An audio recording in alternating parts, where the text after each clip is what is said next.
புஷ்பஷம். So அபிஷேகம் பார்க்க போகலாமா? சுந்தரக்கோட்டையில் உள்ள உத்ராபதீஸ்வரர் கோயிலுக்கு தான் நான் வந்திருக்கேன்.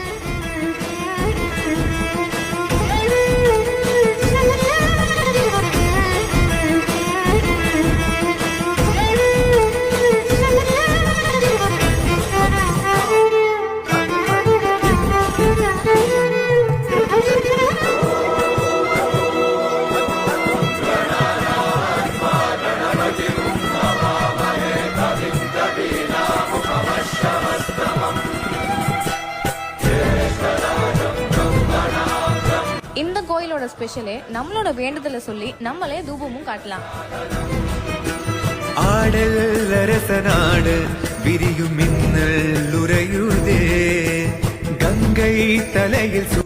வர 18ஆம் தேதி அங்க அமுத படையல் நடக்குது. அது மட்டும் இல்லாம குழந்தை கறியும் பண்றாங்க.